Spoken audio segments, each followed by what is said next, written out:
ولقد كتبنا في الزبور من بعد الذكر أن الأرض يرثها عبادي الصالحون إن في هذا لبلاغا لقوم عابدين وما أرسلناك إلا رحمة للعالمين. الحمد لله والصلاة والسلام على سيدنا رسول الله وعلى آله وأصحابه ومن والاه. إخوتي الأعزاء كبران وندموچه اهتوچه ተከታታይ የሲራ ትምህርታችን አምስተኛ ክፍል ላይ ነው ያለነው። إخوتي الأعزاء በጨረስነው ክፍል ላይ ስለ አረቦች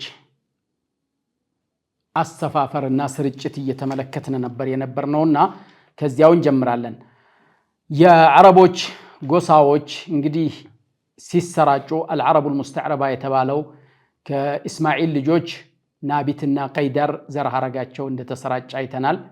ከናቢትና ከቀይዳር ደግሞ የተለያዩ የዘር ሐረጎች ተሰራጭተው ከነዚያ ውስጥ ደግሞ ማነው ሙደር የሚባለው ሙደር ከዚያ ተቆጥሮ ማዓድ እስከሚደርስ ድረስ ተመልክተናል። ማዓድ ደግሞ አድናንን ወለደ። ማነው አድናን ማዓድን ወለደ። ማዓድ ደግሞ ኒዛርን ወለደ። ኒዛር የሚባለው ደግሞ ከሱ ላይ 4 ልጆች ተወለዱ። ኢያድ አንማርና ረቢዓ ሙደር የሚባሉ ኢያድ አንማርና ረቢዓ ከነዚያ ውስጥ ደግሞ ረቢዓና ሙደር በጣም የተሰራጩና ጀዚረተል አረብ ላይ በጣም ዘራቸው የበዚያው እነሱ ሁለቱ መሆናቸውን ተመልክተናል። የረቢዓን ተመልክተን ሙደርን እንደጀመርን ነበር ያቆምነው ማለት ነው። ወተሸዓበት ቀባኢሉ ሙደራ ኢላ ሽዕበተይን ዐዚመተይን ሁለት ትልልቅ ጎሳዎች ላይ እንደ ተከፋፈሉ ተመልክተናል። እነሱም ቀይሱ ዐይላን ኢብኑ ሙደር ቀይሱ ዐይላን ኢብኑ ሙደር የሚባለው ዘርና ወቡጡን ኢልያስ ኢብኑ ሙደር ኢልያስ ኢብኑ ሙደር የሚባለው የዘር ሐረግ ነው። ከሱ ደግሞ ከሙደር የተገኘው ማለት ነው።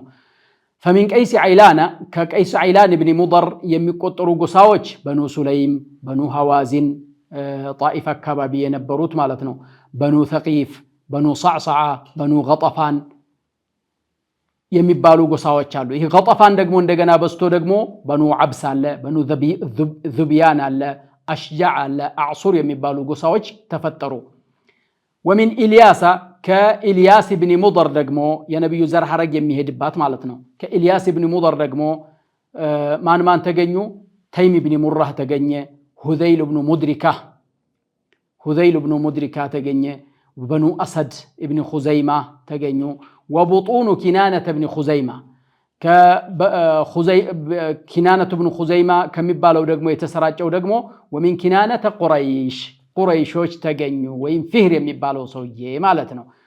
ወሁም እነዚህ የኪናና ዘሮች ወይም ቁረይሽ ደግሞ ወሁም አውላዱ ፊህር ኢብኑ ማሊክ ኢብኑ ነድር የፊህር ኢብኑ ማሊክ ኢብኑ ነድር ኢብኑ ኪናና ልጆች ናቸው ማለት ነው። እንግዲህ የፊህር ኢብኑ ማሊክ ኢብኑ ነድር ልጆች ደግሞ እንደዚሁ ተከፋፈሉና ቁረይሾች የሚል ተፈጠረ። ብዙ ጎሳዎች ከቁረይሽ ደግሞ ተፈጠሩ። ከነዚያ ውስጥ ታዋቂና ጎልቶ የሚታወቀው ጎሳ በኑ ጁማህ አለ፣ በኑ ሰህም አለ፣ በኑ ዓዲይ አለ፣ በኑ መኽዙም አሉ፣ ተይም አለ፣ ዙህራ አለ። እነዚህ ደግሞ አሁን እንደገና ከነዚህ ውስጥ ቡጡን ቁሰይ ኢብኑ ኪላብ የሚባል ደግሞ አለ።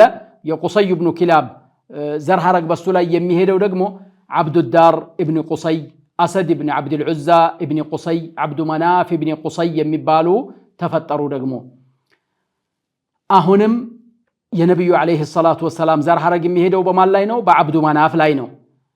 ከዓብዱ መናፍ ደግሞ 4 ልጆች ተገኙ። አሁንም 4 ፈሳኢሎች ተገኙ ማለት ነው። የራሳቸው ዘር እየተቀናዘለ የወጣ እነሱም ዓብዱ ሸምስ ኢብኑ ዓብዲ መናፍ፣ ነውፈል ኢብኑ ዓብዲ መናፍ፣ ሙጠሊብ ኢብኑ ዓብዲ መናፍ እና ሃሽም ኢብኑ ዓብዲ መናፍ ተገኙ።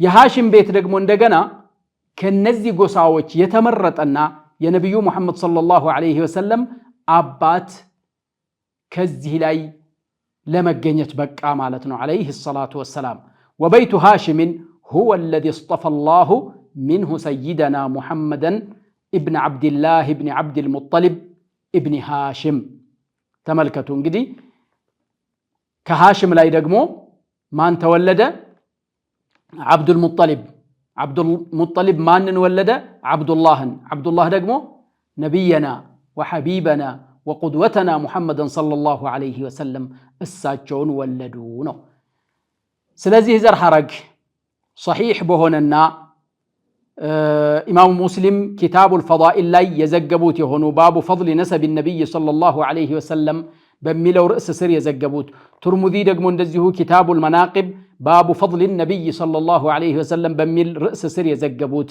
ይህ ሐዲስ ይታያል ነብያችን عليه الصلاه والسلام እንዲህ ብለዋል አሉ ان الله اصطفى من ولد ابراهيم اسماعيل አሉ ከኢብራሂም ልጆች ውስጥ ኢስማዒልን አላህ መረጠ አሉ واصطفى من ولد اسماعيل ابن كنانه بني كنانه ከኢስማዒል የዘር ሐረጎች ውስጥ ከመጡት ልጆች ውስጥ ደግሞ በኒ ኪናናዎችን መረጠ አሉ አላህ Subhanahu Wa Ta'ala واصطفى من بني كنانه قريشا በኒ ኪናናዎች እንግዲህ ብዙ እንደሆኑ ላይ ተመልክተናል ከበኒ ኪናና ልጆች ውስጥ ደግሞ ቁረይሽን መረጠ አሉ واصطفى من قريش ከቁረይሽ ውስጥ ደግሞ አሁን እንደተመለከትነው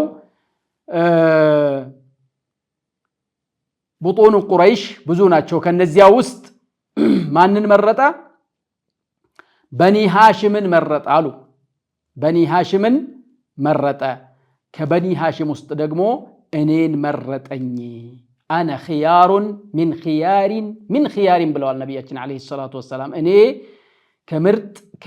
ከምርጥ ውስጥ የተመረጥኩ ምርጥ ነኝ አሉ አለይሂ ሰላቱ ወሰለም من بني هاشم واصطفاني من بني هاشم عبد الله عباس بن عبد المطلب بزغبوت حديث ደግሞ የአላህ መልእክተኛ عليه الصلاه والسلام እንዲህ ብለዋል አሉ ان الله خلق الخلق الله ፍጥረታትን ሁሉ ፈጠረ فجعلني من خير فرقهم ከፍጥረታቱ ቡድኖች ውስጥ በላጭ ከሆነው እኔን አደረገኝ وخير الفريقين ከሁለት ፍርቃዎች ውስጥ ደግሞ ከምርጡ አካል አደረገኝ ثم تخير القبائل ከዚያም ጎሳዎችን መረጠ فجعلني من خير القبيلة ከጎሳዎች ሁሉ በላጭ ከሆነችው እኔን አደረገኝ ثم تخير البيوت እንደገና ደግሞ ከጎሳዎች ውስጥ ደግሞ ቤትን መረጠ የትኛው ንጹህ ቤት ነው የሚለውን ማለት ነው መረጠና فجعلني من خير بيوتهم فانا خيرهم نفسا وخيرهم بيتا ካፈጣጠርም በኩል እኔ ከሁሉም በላጭ ነኝ አላህ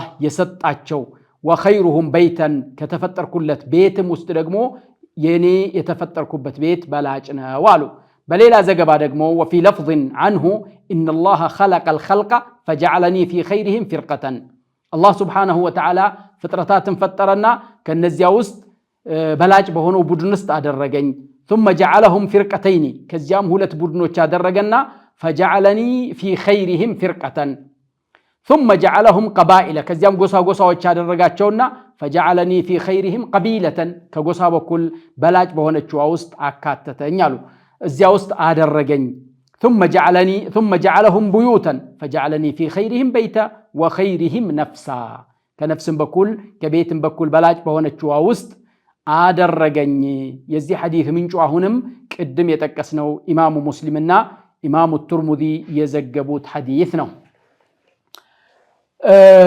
የአድናን ልጆች እየበዙ ወደ ኋላ መለስ ብለን ስንመለከት እንግዲህ ነብዩ አለይሂ ሰላቱ ወሰለም ከዚህ ጎሳ ነው የተገኙት ولما تكاثرت اولاد عدنان يعدنان ابن معد ልጆች በበዙ ጊዜ تفرقوا في انحاء شتى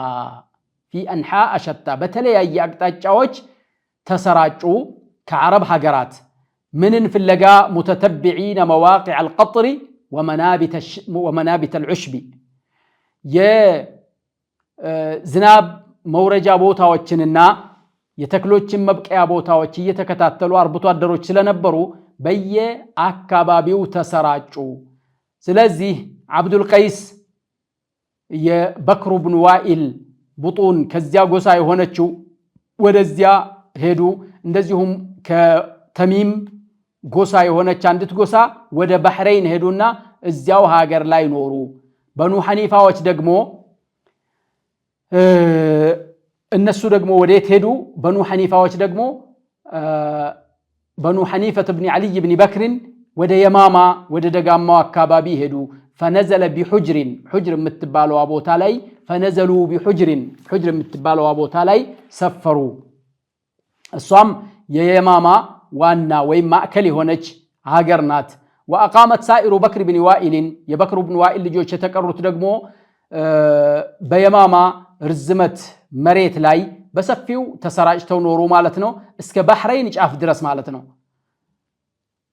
ፈአጥራፊ ሰዋድ العراق فالأبلة በዚህ ሀገሮች ውስጥ ተሰራጭተው ለመኖር ቻሉ። ዘር ሐረጋቸው በዚያው ረጋ ማለት ነው። وأقامت تغلب بالجزيرة الفراتية جزيرة الفراتية በመባል የአፍራጦስ ደሴት አካባቢ ላይ ደግሞ ሰፈሩ። እነሱ ደግሞ ተግሊብ የሚባሉት ጎሳዎች ደግሞ ومنها بطون كانت تساكن بكرا ከነዚሁ ከተግሊብ ጎሳዎች ደግሞ ከበክር ብን ዋኢል ልጆች ጋርም የሚኗኗሩ ነበሩ። وسكنت بنو تيم ببادية البصرة በስራ ገጠራማ አካባቢ ላይ ደግሞ በኒ ተይሞች አረፉ እዛ ማለት ነው። በኑ ሱለይም ደግሞ ከላይ የጠቀስናቸው እነሱ ደግሞ መዲና አካባቢ ላይ ሰፈሩ። ዋዲል ቁራ ከሚባለው ቦታ አንስቶ እስከ ኸይበር አካባቢ ድረስ ያለው መሬት ላይ ሰፈሩ ማለት ነው። በመዲና ምስራቃዊ በኩል ሐራ የሚባለው አካባቢ ላይ እስከሚዋሰን ድረስ ወደዚህ አካባቢ ሰፈሩ ማለት ነው። ወሰከነት በኑ አሰድ ደግሞ የት ላይ ሰፈሩ? ሸርቅየ ተይማእ ወገርብየ الኩፈቲ ተይማእ ምስራቃዊ ቦታና ኩፋ ምዕራባዊ አካባቢ ምድር ላይ ሰፈሩ። በይነሁም ወበይነ ተይማእ ዲያሩ ቡሕቱሪን ምን ጠይእ እነሱና እነዚህ በኑ አሰዶችና ተይማእ መካከል ቡሕቱር የሚባለው ጎሳ ሀገር አለ ማለት ነው። ምን ጠይእ ከጠይእ የሆኑ ወበይነሁም ወበይነ الኩፈቲ 5 ለያሊን እነሱና ኩፋ መካከል የ5 ሌሊት ወይም የ5 ቀን ጉዞ ርቀት ላይ ያለ ሀገር ነው። ይህ ሀገር ማለት ነው። ዘብያን ደግሞ የታረፈች ቢልቁርብ ሚን ተይማእ ኢላ ሐውራን ተይማእ አካባቢ ሐውራን የሚባለው ሀገር ድረስ ሰፈሩ። وبقي بتهامة بطون كنانة وأقام بمكة وضواحيها بطون قريش قلما وكبابي يكنانة قصاوش سيارفو بمكة زوريا جين يقريش قصاوش زيو كرو مالتنا النزي يقريش قصاوش بمكة زوريا تبتاتنا ونبر يمينوروت عند مياسبا سباتشو نجر يلم كلهم يراسو النورو يمينور هونو سينور بحالا قصي بن كلاب يميبالو لجمت عنا የሚባለው ሰውዬ መጣና እሱ አሰባሰባቸው ኹዛዓዎችን በእንትን ወደፊት እንደምንመለከተው ከመካ አስተዳደርም ካባረራቸው በኋላ ማለት ነው። ወከወነ ለሁም ወህደተን ሸረፈትሁም ወረፈዐት ሚን አቅዳሪህም እነሱን ያሰባሰበች የሆነች ክብርን ፈጠረላቸው። ደረጃቸውን በአረቦች መካከል ከፍ ያደረገችን ስብስብ ፈጠረላቸው እና በዚህ መልኩ በመካ ዙሪያ ሊኖሩ ቻሉ። የነብዩ መሐመድ ሰለላሁ ዐለይሂ ወሰለም አፈጣጠርም ታዳ ከዚያው ከመካ ሆነ ማለት ነው። ከረፍት በኋላ እንገናኛለን። ርቃችሁ አትሄዱ። إن في هذا لبلاغا لقوم عابدين وما أرسلناك إلا رحمة للعالمين. ተመልሰን መጥተናል። ክብራን ወንድሞቼ እንግዲህ የአረቦች ዘር ሐረግ በዚህ መልኩ በጀዚረቱል አረብ ላይ ተበትኖ ሲኖር የነብዩ መሐመድ ሰለላሁ ዐለይሂ ወሰለም ቅድመ አያቶች የሆኑት ደግሞ በዚያው በመካ ዙሪያ የሚኖሩ መሆናቸውን ተመለከትን። ቀጥሎ ደግሞ የምናየው አልሁክሙ ወልኢማረቱ ፊል አረብ ስልጣን ወይም ንግስናና የአስተዳደር ሂደት በጀዚረቱል አረብ ውስጥ እንዴት ነበር የሚለውን እንመለከታለን። ምክንያቱም حينما أردنا أن نتكلم عن أحوال العرب قبل الإسلام ስለ አረብ ሁኔታ ከእስልምና በፊት ከነቢዩ መሐመድ ሰለላሁ ዐለይሂ ወሰለም አስተምህሮ በፊት የነበረውን ሁኔታ ለመናገር ስንሻ ከዚያ በፊት ሱራ ሙሰገራ ትንሽ የሆነች የአረቦችን ሁኔታ ልታስቃኘን የምትችል ቅርጽ ማቅረብ አስፈላጊ ሆኖ ስዕል ማቅረብ አስፈላጊ ሆኖ እንመለከታለን። ስለ መንግስት ሁኔታና ስለ አስተዳደር ሁኔታ ይሄው ምን እንዲጠቅመን ነው ሐታ يسهل علينا فهم الاوضاع الطارئه አዲስ የመጡ ነገራቶችን መረዳት እንድንችል እስልምና ወደ አስተምህሮ በሚገባበት ሰዓት ምን አይነት ሁኔታ ነበር ለምን እስልምና መቀበላቃታቸው እነሱ ምን ሁኔታ ላይ ነበሩ ያስተዳደር ሂደታቸውስ እንዴት ነበር የሚለውን መረዳት እንችል ዘንድ ይረዳናልና ማለት ነው። كان حكام الجزيرة حين بزغت شمس الإسلام قسمين يا جزيرة العرب نقستات يسلمنا جرة بمفنتك بالساعات بمفنتك بتجزء ሁለት ክፍሎች ነበሩ። አንዱ ክፍል ንጉሳኖች ናቸው። ዘውድ ለበስ ንጉሳኖች ማለት ነው። ንጉስ የሆኑ ዘውድ ለበስ የሆኑ ንጉሶች ነበሩ። ነገር ግን በሐቂቃው ስንመለከት ነፃ የሆኑ አይደሉም፣ ራስ ገዝ አይደሉም። በሌላ በኩል በተወካይነት የሚተዳደሩ ነበሩ ማለት ነው ንጉሶቹ። كانوا في الحقيقة غير مستقلين وقسم هم رؤساء القبائل ከፊሎቹ ደግሞ ከዚያ ዝቅ ያለ የየጎሳው መሪዎች ነበሩ። ግን ከመብት አንፃርና ከተሰሚነት አገሩ ላይ ከማስተዳደርና ጎሳቸው ላይ ካላቸው ሰይጠራ አንፃር ስንመለከት እነዚያ ንጉሳኖች ሙተወጅ የሆኑት ባለዘውድ የሆኑት ንጉሳኖች ያላቸውን አቅም ነው ያላቸው። የራሳቸው የሆነ መተዳደሪያ ደንብና ህግና ደንብ አላቸው። የራሳቸው የሆነ ወታደር አላቸው። የራሳቸው የሆነ ሁሉ ነገር የተሟላ ነገር ነበራቸው ማለት ነው። ሁሉም ለነሱ ታዛዥ ሆኖና ለነሱ ህግ ተገዢ ሆኖ የሚያድሩ የጎሳ መሪዎች ነበሩ። በዚህ መልኩ ነበር የሚተዳደሩት ማለት ነው። ሁለት አይነት፣ አንዱ ዘውድ ለበስ ንጉስ ነገር ግን ከሌላ ከባዕድ ትልልቅ መንግስታቶች ስር የሚተዳደር መልእክት የሚስተላለፍለትና በዚያ በሚስተላለፍበት መሰረት በነዚያዎቹ ህግ አገሩን የሚመራ ማለት ነው። እነዚህ ደግሞ የቀባኢል መሪዎች ደግሞ የራሳቸው የሆነ ያስተዳደር እንትን ያላቸው ነበሩ ማለት ነው። ከነዚህ አብዛኞቹ ومعظم هؤلاء كانوا على تمام الاستقلال رؤساء القبائل የሚባሉት ሙሉ በሙሉ ነፃነት የነበራቸው ናቸው። وربما كانت لبعضهم تبعية لملك متوج አንዳንዴ ግን ከነሱ ውስጥ ለዚያ ለባለ ዘውዱ ተጠሪ የሆነ ደግሞ አለ፣ የዚያ ተከታይ የሆነ አለ። والملوك المتوجون እነዚያ ባለ ዘውድ ንጉሳኖች የሚባሉት هم ملوك اليمن የየመን ንጉሳኖች ናቸው። እንደገና አሉ ገሳን የሚባሉት የናቢት ኢብኑ እስማኤል ዘር ሐረግ የተሰራጩት ናቸው። وملوك الحيرة وما عدا هؤلاء كنزيه ውጭ ያለ ግን አስተዳደር من حكام الجزيرة فلم تكن لهم تيجان እነዚህስ ቲጃን አልነበራቸውም ማለት ዘውድ አልነበራቸውም ይላል። طيب ስለ ملوك اليمن እንመልከት። الملك باليمن من أقدم الشعوب التي عرفت باليمن من العرب العاربة قوم سبأ كعرب القحطاني ويم كعرب نصوح عربيان كميبالوت عربوች ውስጥ ነባርና ቀደምት ህዝቦች ከሚባሉት ውስጥ ከነሱ ንጉሳኖች ውስጥ የሚጠቀስ በዋነኝነት የሚጠቀስ የሳባውያኖች ንጉሶች ናቸው። ሙሉኩ ሰባ በመባል የሚታወቁ የመን አካባቢ የነበሩ በነብዩላህ ሱለይማንም ጊዜ አላሁ Subhanahu Wa Ta'ala በቁርአን ያነሳቸው ማለት ነው። እና እነሱ ነበሩ አለ። وقد عثر على ذكرهم የነዚህ ሰዎች ጥቅሳቸው ተገይቷል። መሬት ቅሪተ መሬትን የሚመራመሩ በቁፋሮና በሌላ ነገር የሚመራመሩ በሆኑት ሰዎች አማካይነት የነሱ አገዛዝ ከዒሳ ልደት በፊት 520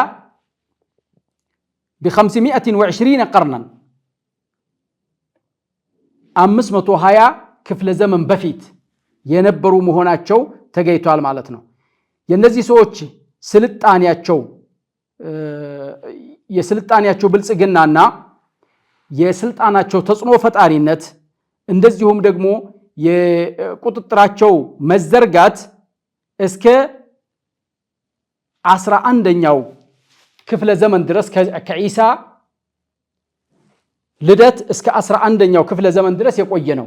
ተመልከቱ ከ520 ጀምሮ እስከ 11ኛው ክፍለ ዘመን ድረስ ረጅም ጊዜ የቆየ ነበር ማለት ነው። قبل الميلاد የነዚህን ሰዎች ሚናና ደውራቸውን መከፋፈል የምንችለው ቀጥሎ ባለው ሁኔታ ከፍለን ማየት እንችላለን። አንደኛ القرون التي خلت قبل سنة 650 ከ650 ዓመት በፊት قبل الميلاد ባለ ጊዜ ያሉና ከዚያ በኋላ ያሉ ብለን እንከፍላለን ማለት ነው። የነዚህ በዚህ ጊዜ ውስጥ ያሉ ንጉሳኖች وكان ملوكهم يلقبون في هذا الزمن بمكرب سبأ مكرب سبأ በመባል ይታወቁ ነበር። ከ650 قبل الميلاد አካባቢ ጀምሮ ያሉ ንጉሳኖች መክሪቡ ሰበእ በመባል ይታወቁ ነበር። የነዚህ ንጉሳኖች ዋና ከተማቸው ሱርዋህ በመባል ትታወቃለች። እሷ አሁን ፍርስራሿና ቅሪተ አካሏ የአንድ ቀን ጉዞ ያክል ርቀት ላይ ትገኛለች። ከማዕሪብ የአንድ ቀን ጉዞ ያክል ርቀት ላይ ትገኛለች ማለት ነው። التي توجد أنقاضها على مسافة يوم إلى الجانب الغربي من بلدة مأرب كمأرب هاجر ياندك أن ጉዞ ርቀት ላይ የምትገኝ የሆነች ሀገር ነበረች እቺ ሱርዋህ የምትባለው ማለት ነው። አሁን በምን ትታወቃለች? ኸሪባህ በመባል ይታወቃል። ያ ቦታ ኸሪባህ በመባል ይታወቃል። በነሱ ዘመን ታዳ بدأ بناء ሰዱ ማዕሪብ በመባል የሚታወቀው በሰይለል ዓሪብ ምክንያት የፈራረሰ የሆነው ሰድ ወይም ግድብ በእነዚህ ንጉሳኖች ዘመን ነው የጀመረው።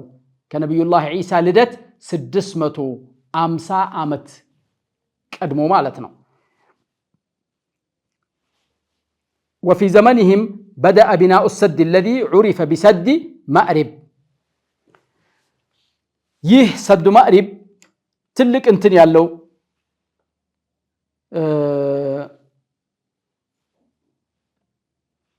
له شأن كبير في تاريخ اليمن በየመን ታሪክ ላይ ትልቅ ቦታ ያለው የሆነው ሰዱ ማዕሪብ በመባል የሚታወቀው በእነሱ ዘመን ነው የተጀመረው ማለት ነው። ويقال إن سبأ بلغوا من بسط سلطتهم إلى أن اتخذوا المستعمرات في داخل بلاد العرب وخارجها እነዚህ ሰዎች ስልጣናቸው ከመስፋትና ከመዘርጋት የተነሳ በአረብ ሀገር ውስጥም ስልጣናቸው ደርሶ ሙስተዕመራቶች የነበሯቸው ከአረብ ሀገርም ውጪ የወጣ የሆነ ስልጣን የነበራቸው ንግስታቶች ነበሩ ማለት ነው። እነዚህ የሰባእ ንግስታቶች የሚባሉት አንዱ ይህ ሲሆን ሁለተኛው ደግሞ ከ650 ጀምሮ እስከ 115 قبل الميلاد ከዒሳ ልደት በፊት ያለው የዘመን አቆጣጠር ወደ ታች ነው የሚቆጠረው። ወደ ዒሳ እየቀረበ እየቀነሰ ነው የሚመጣውና ከዚያ ከ650 ጀምሮ እስከ 115 ከልደት በፊት ባለው ጊዜ ውስጥ ደግሞ የነበሩት ማለት ነው። وفي هذا الزمن تركوا لقب مكرب سبأ የሚለውን ስም ወይም ቅጽል ስም ቀየሩ ንጉሳኖቹ ማለት ነው። በምን ታወቁ?